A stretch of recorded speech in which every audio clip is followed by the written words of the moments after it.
Namaskar viewers, hello and welcome to this special broadcast on Sunset TV. I am Tina Jha. 6 years ago at the UN Climate Action Summit in New York, Prime Minister Narendra Modi announced the launch of a landmark initiative, the Coalition for Disaster Resilient Infrastructure, or the CDRI. Emphasizing the need for a global movement guided by need, not greed, he laid out a practical roadmap for the world to enhance the resilience of infrastructure systems to climate and disaster risks, and in doing so, ensure sustainable development. Today, as we mark the 6th anniversary of that announcement on the 23rd of September 2025, the coalition has grown from an idea to a truly global platform with 59 members and 9 partner organizations. Over these years, CDRI has enabled countries to access international expertise, technical support, funding opportunities, research collaborations, and innovative solutions, all to strengthen the resilience of infrastructure worldwide. So to discuss CDRI's 6-year journey, its flagship projects, the impact it has achieved, and its long-term vision for resilient infrastructure, I'm joined today for a conversation by Mr. Amit, Prothi, Director General of the Coalition for Disaster Resilient Infrastructure. Thank you, sir, for your time. Absolute pleasure to have you with us on this edition of Samvad on Sunset TV. And also, first of all, congratulations on the 6th anniversary of CDRI.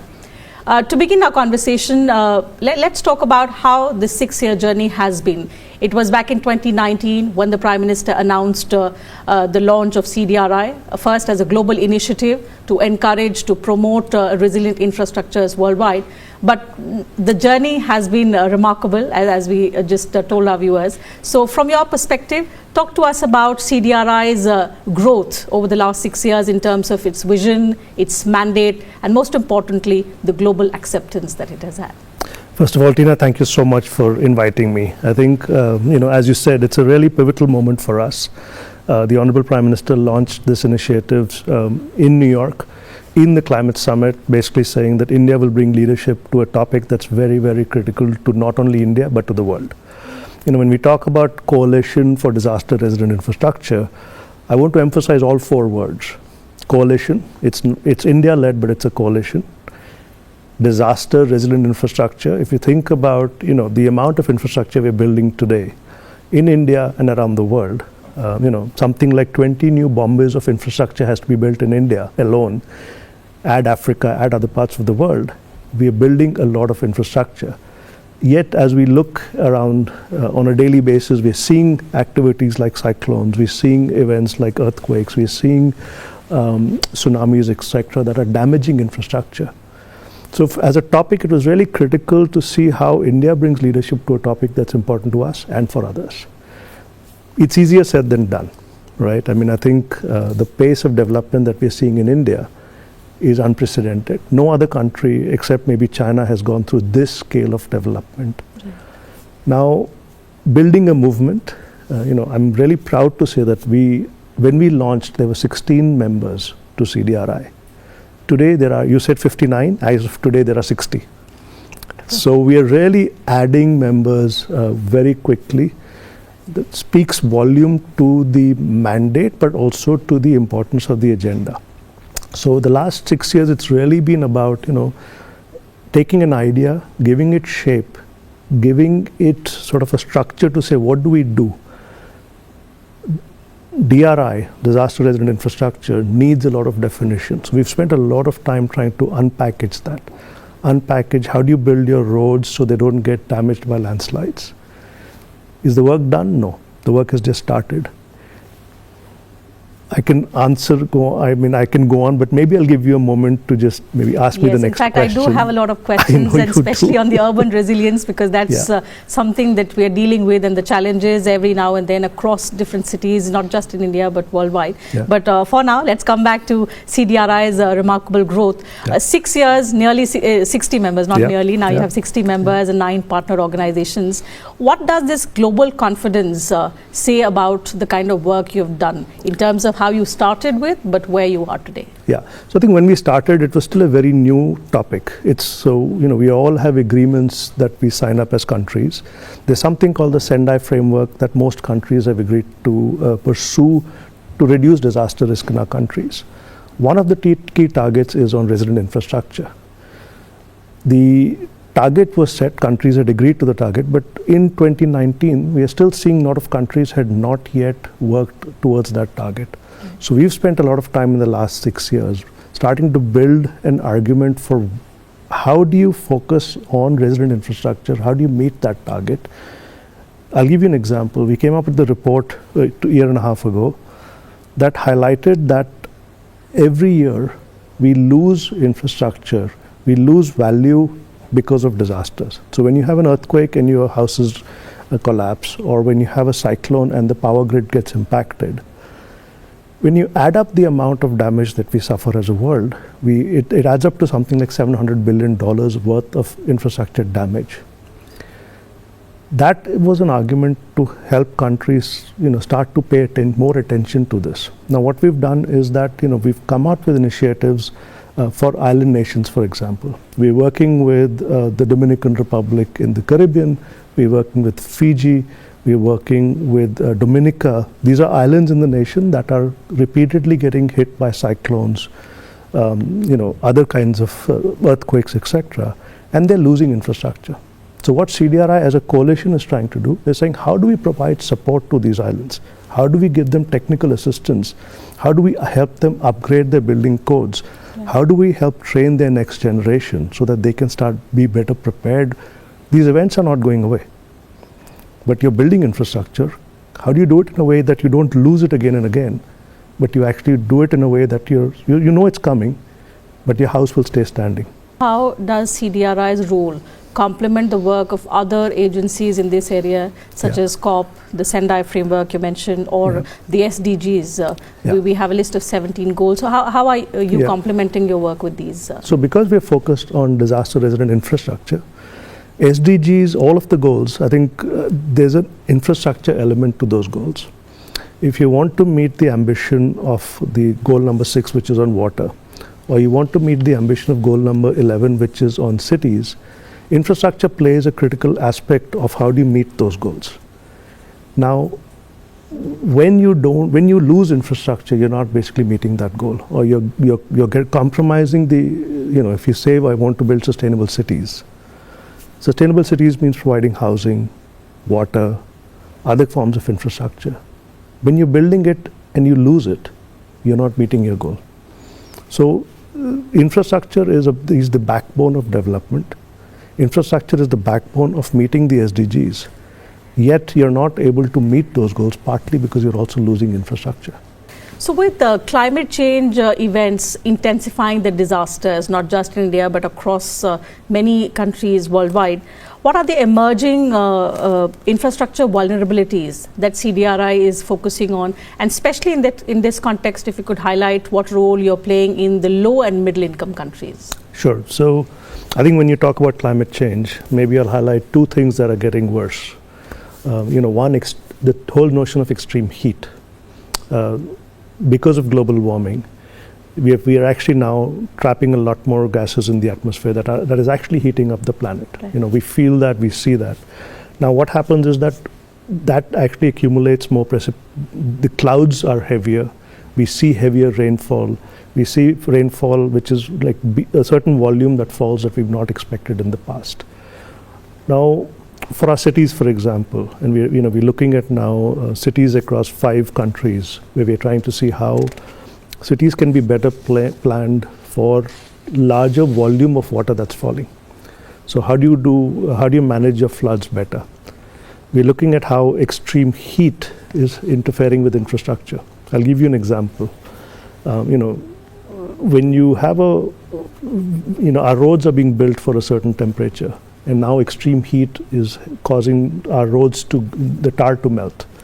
Or railroads sometimes are being built, but the tracks are starting to buckle up. Or you're running trains, and now you need to actually be better prepared for a warmer climate. And so for extreme heat, what we've done is we've come up with some advisories. Because we are a coalition, we brought together experts to say, what can we do in the context of, let's say, metro. We're all using metro. Metro relies on a certain kind of ridership. Now, if it is a very hot day, you may not want to walk to the metro. So what do you do in that context? If you're a metro provider, can you start to think about not only do you need to provide your service, but you need to ensure ridership. Right. You need to ensure that that person who's going to be riding your metro can get into the metro, get off the metro from the starting point to the end point. So we came up with an advisory for the metro. Similarly, we are putting something together for safe schools. You know, when you talk about, again, a very hot day, our children are studying in very hot conditions. Can we do something to reduce the temperature inside? Can we do something for the school to be a cooler space? So what we're trying to do is bring experts from around our coalition members to say, focus on schools by doing A, B, C, and D. Focus on your metro system to make sure your ridership is there by doing A, B, C, and D. So what we're trying to say is that these challenges that are getting exacerbated because of climate change, because we are a coalition, because we have access to expertise in 60 members now, how can we bring together knowledge quickly that can then inform the people who are trying to make decisions around this infrastructure? So we are trying to break down climate change, because otherwise climate change is such a big topic that for an infrastructure provider, you know, how does it affect you? So we're trying to help translate that climate change into the decisions that an infrastructure provider has to be thinking about. You know, either you're building it, or you need to maintain your infrastructure, or you need to think about ridership. So we're really trying to unpackage this problem of climate change, particularly extreme heat and water and floods related, for infrastructure provider. So on one end, it's creating sort of these advisories and knowledge. On the other end, we're also trying to see how we can support countries. You know, I've just had a delegation from the African Union here for the last 2.5 days. And we've been talking to them to say, how do we as a coalition support the urbanizing continent? You know, Africa is urbanizing very quickly. The research shows that on that continent, the impact on infrastructure from climate change, the problems of today will be exacerbated by about 25-30%. So we're sitting with them and saying, how can we support you through technical assistance, grant funding, where your decision makers at the city level can start to be better prepared for this, you know, either more flooding or water scarcity or extreme heat that's related to climate change. So we're trying to create these channels. Yeah, that's very interesting. So tell us more about what these solutions are. Are these technology-based solutions, or are you taking us more towards nature-based solutions? What are these solutions, especially in context of the Indian cities, if I would like to? So I would say that, you know, at the most basic level, it is about the ability to innovate.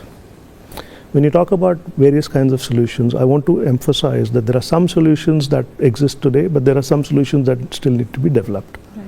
So for CDRI, we are trying to look at it from a point of view of today's solutions are about how do we bring knowledge from other countries or other cities. You know, even within India, some cities, like Ahmedabad, has been dealing with extreme heat for a much longer period than other cities. So it's about transfer of that knowledge. For other cities, it's about, you know, what is the context in your condition, and how can other countries who are doing something, how do we bring it to you? Now, examples, you know, we worked with the National Disaster Management Authority in India, and we came up with a guideline on cooling centers. So I think about 3 weeks ago, a number of us in CDRI, NDMA, and several knowledge partners came out and put out a guideline on developing cooling centers across the country. This is an advisory of saying to city governments, when you have temperature exceeding a certain threshold, here are certain ways of approaching building a cooling center. It gets into location, it gets into materials, it gets into creating thermal comfort inside, it gets into safety, it gets into a lot of aspects of saying, we need shelters from the heat, particularly for our workers who are working outside. Here is one way to do it. So that's a specific solution. Nature-based solutions, you know, we've also realized that if you pay attention to what is going on in our natural environment, sometimes the solution may already be there. An example is mangroves. So if you think about mangroves along coastal areas, there's a lot of coastal erosion that we are facing. India is facing, Bangladesh is facing, a lot of countries around the world are facing. Traditionally, if you ask an engineer, they would have said, let's build a seawall. There are examples of seawalls around the world. I'll give you an example in Vietnam. I was working off the coast in the coastal province in Vietnam, and there's a beautiful abandoned, in a place called Han Li, there's a beautiful abandoned church. So it's this was a province in Vietnam where there's a lot of Catholicism. The church was part of the community about 100 years ago. It's on the coast, but today the church is standing literally on the beach and it's abandoned. And if you look into the water, you see a seawall that is abandoned. And now the country has built a seawall about 300 meters behind the church. What that tells me is that you can build seawalls, but the ocean is actually maybe going to take it over. Now we're realizing that mangroves, which are a natural system, can actually do a better job of protecting your coast. They're living environments. They provide livelihoods. They don't decay with time, which infrastructure does, with hard infrastructure does. So there's a big push today to see how within nature you find such solutions, which are, the US came up with a nomenclature called engineering with nature. Just a recognition that nature-based solutions or natural environment provides you solutions that can actually help address some of these increasing risks that we are facing. And for CDRI, what we are trying to do is that when you're building infrastructure to address greater risks that are coming, can you do it in a way which is not just hard infrastructure, but which can also borrow from the natural environment and put, so we're promoting those kinds of solutions as well. All of this is newer work. About Vietnam, actually it took me to what we've been witnessing over the last few months in our hill states of Uttarakhand, Himachal Pradesh, where the rivers have taken over a lot of the infrastructure. And in a way, we are seeing that these extreme weather events, through these extreme weather events that are taking place, how cities have become the front lines of these disasters, and they're not just causing widespread damage to property, to lives and property, but of course, in terms of infrastructure resilience, there's a huge question mark. What are the gaps in the Indian context that you think that we need to immediately address, because such incidents are only increasing every day? Yeah, so I'll say three things. I think one, a better understanding of where the risk is. So when you see images of destruction, which is really, really unfortunate in our hill towns, yes, you often realize that there is a river stream. I mean, there was a very recent example of the river actually overflew its boundaries, and whatever was built around it got damaged. Now, river streams take a certain course, and they do change, but there is now science available to help understand how does a river flow and how much could it change. It's not 100% predictable, but it is relatively more predictable than it was in the past. So we need to really do a better job of understanding where are those risk-prone areas in our hill towns. Where is that stream, that gully, that area that could maybe have more landslides just because of the geology there. So we can do that, we can understand that, and we can map it. So that's really needed. The second part of that is, what do you do when it comes to building your buildings and roads, etc.? How do you actually take that information into your decisions of where to build, right? Now, we are facing rapid development, rapid urban development. It's not easy to be completely planned with everything, but we really need to make a much more effort towards saying, if I know where the risk is, how do I avoid that area? How do I really make sure that, as a government, I don't allow development, or as an individual who owns a property in that location, I need to be, am I really willing to put my investment in building a building in a place which, it's high likelihood of collapsing? So that's the second part. The third part is capacity. Our professionals, we need many more, the number of people we need who can actually get into these complex problems and help solve them. It's the need of the hour. I think we don't have enough trained professionals who understand the complexity of the problem to build better. In fact, since you're an expert on urban resilience matters, let me ask you this question. In urban planning, community participation is one aspect which is often overlooked.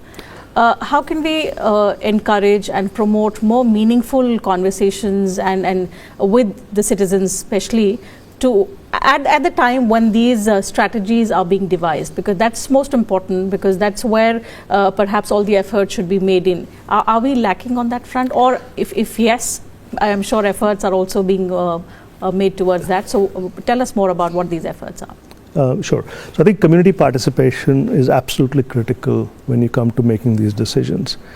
And, I've had an opportunity now to work across more than 15, 20 countries in the world, right? So, and I can give you examples of, I remember being in Korea, in the capital city, and we were working on resilience.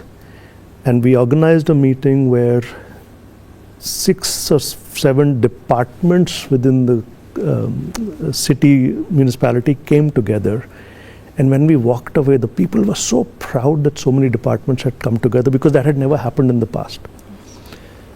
I remember working in China, and 2 departments came together and talked to each other, and they'd never done it. I remember working in Mongolia in the Gobi Desert in settlement planning there, and we had a town hall with people living in the city, in the settlement, and they were very excited to be engaging. In India as well, I think it's something we are learning. Traditionally we've always, look at panchayat. What is panchayat? It's a community engagement in decision making. Community engagement is about also having the confidence to say, I want to hear my community. I want to understand from their perspective, but it's also, there's a relationship that has to be built. Because we also have community members who will stick to a certain point and may not understand what the government is trying to do either. So it's a two-way street, and that relationship building is absolutely important. In the disaster management field, what we say is that it's actually when there is no disaster, when things are normal, or when things are actually going on a day-to-day basis, that's when you need to build the relationship. Because when there is a disaster and you need that community engagement, you need to have the trust in your community, right? So a lot of effort actually goes into community engagement, but a lot more needs to be done. Okay, so in context of what you're doing and the kind of efforts that are underway, tell us about flagship studies, reports, or pilot projects where CDRI's findings have contributed majorly to building more resilient infrastructure, and particularly in the vulnerable communities. You spoke about traveling so much across 15 to 20 countries, so you know each of those challenges, and how are we addressing them is something that we would like to know from you. Sure, so I'll give you maybe 3 examples. We have a flagship program called Infrastructure for Resilient Island States. We've got 4 governments that are supporting it. We're giving grants to island nations around, at this point, about 25 nations in the world are receiving grant funding from CDRI. It's an example in Dominica, in the Caribbean. The island was hit by a major storm, and they've got about 25,000 houses that got damaged. So CDRI commissioned a study to see how those houses could be improved. How do you actually, not only bring the house to livable standards for today, but then also be prepared for tomorrow's storms. So that study has just been finished, and now the country is trying to pull together resources to upgrade the housing. Similarly, in Fiji, we are helping the country look at early warning systems. So we're helping them come up with methodologies of developing early warning, so that the community can be safer when there is a cyclone that comes about. In Comoros, we've just started a study to look at safe schools. So, again, it's an island that gets hit by cyclonic activity and other risks, and we're looking at schools and saying, they have 1,000 plus schools. How do you make them more resilient to the storms that are coming? In Papua New Guinea, we are working with the Department of Transportation to see how their roads can be more secure from landslide risk. So these are just a few examples of how we're trying to work in other countries to see how their infrastructure can be better prepared for tomorrow. In India, we did a study for the state of Odisha. We looked at the power grid along about 60 kilometers of the coast to understand, because of cyclonic activity, that is actually getting more frequent, more, the wind speeds are actually picking up beyond what they were. Because of climate change, something called gust speed that damages infrastructure is increasing. So we did a study, and we recommended to the state of how do you look at that infrastructure and where do you prioritize investments to upgrade your infrastructure. So we looked at things like the age of infrastructure, things like where could you get flooded, which towers could collapse, what were those towers feeding, if they're feeding in hospital, if they're feeding. So we came up with a whole methodology for the government to say, within the 60 kilometers, if you need to prioritize investments to upgrade, here are certain areas that are more vulnerable because of what is being served in those areas, right? So these are methodologies that are that are relatively new, but also replicable to other countries. So this is just an example. This was about the existing infrastructures and how to save them. Yeah. But in one of your reports I came across, it mentions that 60% of the infrastructure required by 2050 is yet to be built. Yeah. Tell us about how does this statistic shape CDRI's priorities and partnerships going forward? Sure. So, when you think about all of the new infrastructure that needs to be built, roads, power lines, telecommunication, schools, hospitals, etc. We have codes and standards today which this infrastructure is being designed towards. Everything that we're designing, there are certain codes and standards that dictate what is to be done. So we're looking at those codes and standards more carefully. Again, if I take the island nations, for example, they're trying to see how their codes and standards could be improved so what they build tomorrow is actually better prepared for tomorrow's problems. Right. Same thing in Africa. Africa's, there's lots of development still happening in Africa. Energy systems are being built, again roads are being built, housing is being built. So we're trying to come out with methodologies, and this is all through grant funding to countries to say, we'll help you develop a better code so that when you're building your road, you've got an understanding that if you're in a flood-prone area, this is the kind of codes you need to meet. If you've got, so this the whole notion of policy that defines development, that's work we're doing. That again shapes tomorrow's development. When it comes to cities, a lot of the development is happening on the periphery. Now, how do you design it in a way where you're recognizing your risks already? For example, you have wetlands, you have slopes, you have areas that are more prone to disasters. How do you recognize that? So that when you're building, you're not building in those areas. That's about new development, right? So same thing goes with infrastructure, same thing goes with airports. We're building a lot of airports. Are we building them in locations where the airport may get flooded or a landslide may get, In the earthquake space, we know that we've had standards already for earthquakes. We know if we're in a zone 4, zone 5, our buildings are trying to be responsive to that. But data centers, it's a very new space. Airports is relatively new. So we're trying to bring to these infrastructures that will be built this approach of understanding risk, recognizing risk, and then introducing codes, standards, and guidelines of saying how do you address those risks while you're still thinking about planning them. And that's an interesting conversation. I would love for us to keep talking about some of these challenges, particularly that we are seeing in our everyday lives. But it's remarkable that in just 6 years, CDRI has grown from 16 members to 60 members, as Mr. Prothi spoke on earlier in the program. But at the same time, what started just as a global initiative has today become a global platform for knowledge sharing, for sharing of international best practices, and providing timely solutions to challenges that can even be customized for countries depending on their level and scale of challenges that they face. That's something that we learned from the DG CDRI on what their core area of work is and how they are prioritizing solutions for specific countries, especially in the vulnerable parts of the world. With that, we'll have to wrap up this conversation. Time allows me to take up only that much on this edition of Samvad. Thank you once again, Mr. Prothi, for joining us for this very engaging and insightful conversation. To you viewers, thank you very much for your time as well.